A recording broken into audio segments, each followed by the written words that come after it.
Hello Star Wars fans, Budget Jedi here, and welcome to my first Budget Jedi and Boshek71 collabo video.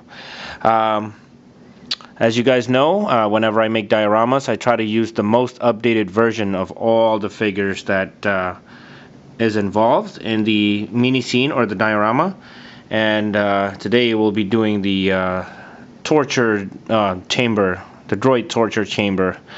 Let's go over the figures that I'm going to use.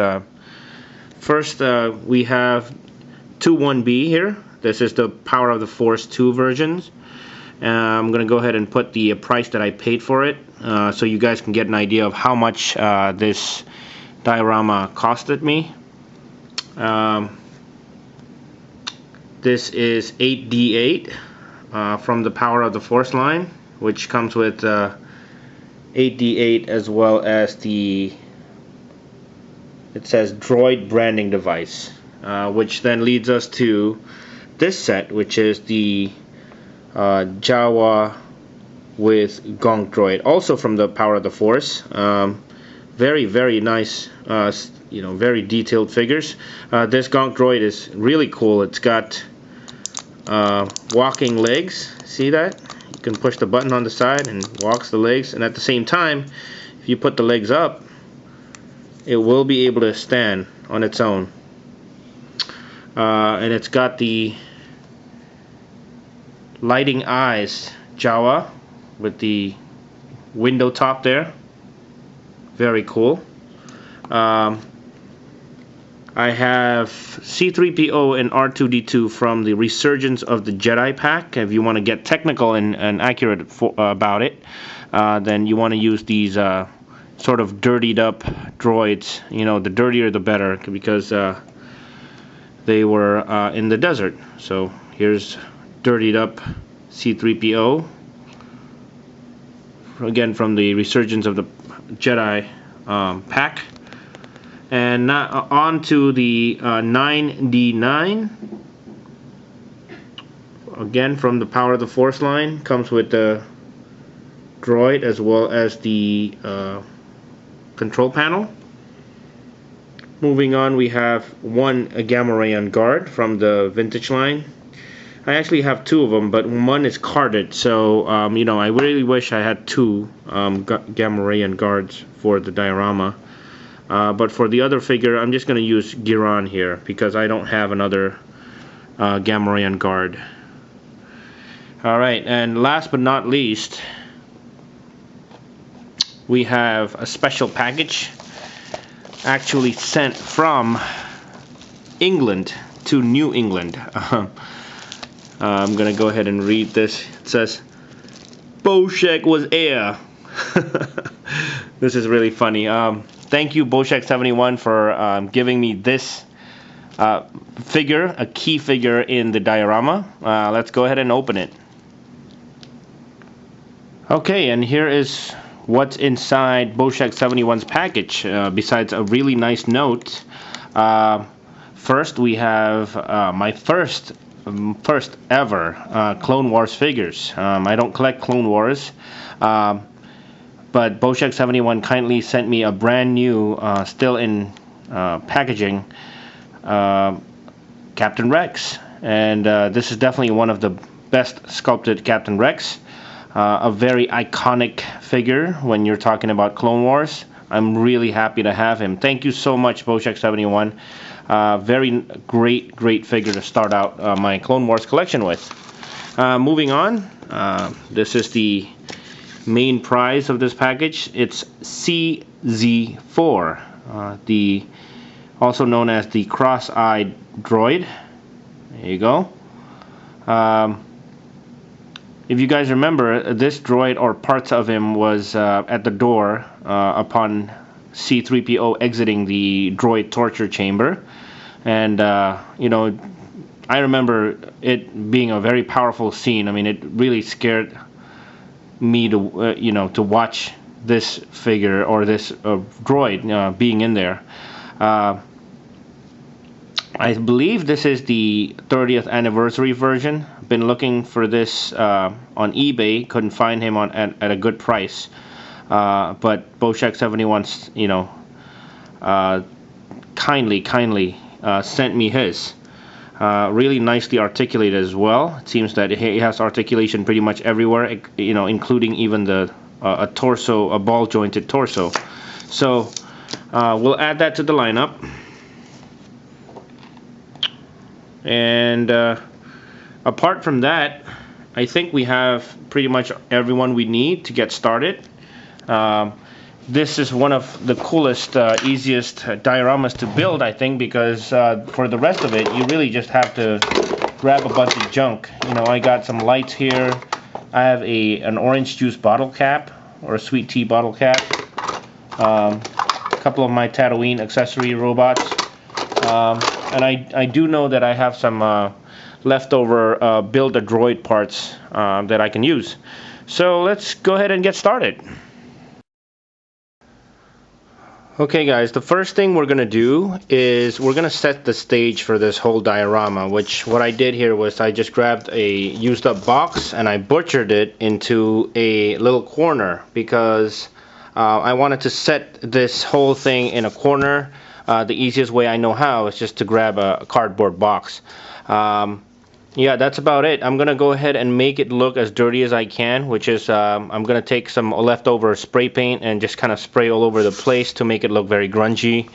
Okay guys, and after some spray painting, this is what you'll get. It's not perfect, but it does the job well enough for me. The next thing I want to do is actually put a lot of trash on the ground. Not that much, but something that looks like it could be a part of a machine shop type of trash. And what I'm going to do is take leftover pieces of foil and just cut off shavings of it. That's what I'm going to do right now. And I'm going to cut up pieces of foil as well as cardboard. So just to show you guys what it looks like at the end.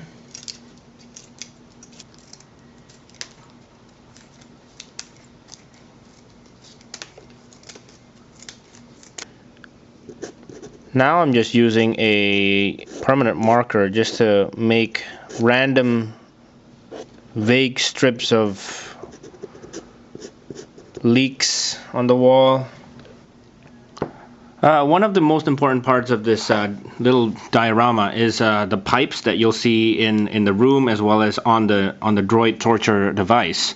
And what I've been using is actually just plain straws. And I'm using this tester's paint, and the name is literally silver. So I just want to give you guys a look at that, see if it can focus. All right, and this cost me $1.99 at the art store, and I'm just basically painting it on the straws, and it comes out pretty nice. It looks like a metal beam, but if you don't feel like buying metal paint, you can also use foil. You can just go ahead and take some foil, aluminum foil, and wrap it around your straw, and it kind of does the job. Okay, now I'm working on the actual droid torture device where a 21B unit is being pulled apart. For this, you guys know how much I like to use cardboard, so I'm going to go ahead and just cut up pieces of cardboard. For example, this is what I'm going to use for the base piece. I never really do too much work on this kind of stuff. Just basically cutting it up, and I'm going to cover it up on the bottom. I'm going to make 2 holes right here and just plug him in. I mean, that's going to be the base. And I'm going to make a similar type to put it on top. And what I'm going to do is I'm going to spray paint it all black, just because that's the only color I have, and maybe put a little bit of touch up with silver paint to make it look metallic and rusted. Here I got my resulting base for the robot. If you look closely, I mean, it's really not good quality work at all, but I put some tape there, painted it a little bit of silver. You can see that it's made out of cardboard, but from a distance it looks pretty grungy and metal-like. So again, just to convey what I was trying to do, and these are both metal painted straws, so it looks like metal, but it's not. It's just straws. Here's the top part, just to show you guys it is made out of cardboard. And you can get away with just putting it right on top of him like this. So that's pretty much the last part of the construction. Let's go ahead and put all the things together. Okay guys, here is the final result of my droid torture chamber scene. You know, this is not really a big diorama. Again, my dioramas are pretty small. This really doesn't take more than 1.5 by 1.5 foot space right on top of my display cabinet here, and it's really you know, probably total 2 hours worth of work. Not that hard to make. And I always say a good diorama lets the figures do all the talking, you know, so you really shouldn't have to do that much work to recreate the scene from the movie.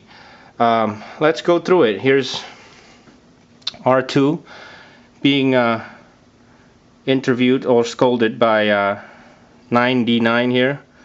He's like, "You will learn some respect." Here, there's a Gamorrean guard. I wanted to put it out here because, you know, I want to show off this figure. That's the 21B getting pulled apart. So that's probably the most work I've ever done on a diorama. So, really glad to be showing that to you guys. This is I forget the name, 9v9, AD8. And he is using the branded Gong Droid here, the branding device. If you want to get accurate, you know, this figure should probably be over here somewhere. So, but I just didn't have the space. You know, a lot of freedom. I like using cardboard because this is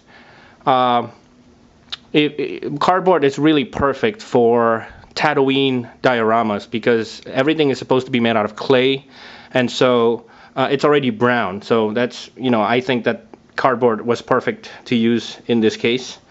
You got the bottle cap here with a lot of droid parts that I had with it.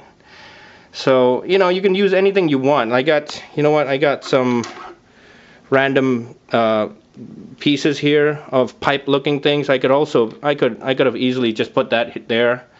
Anything really works. This is, as you know, a toner cover.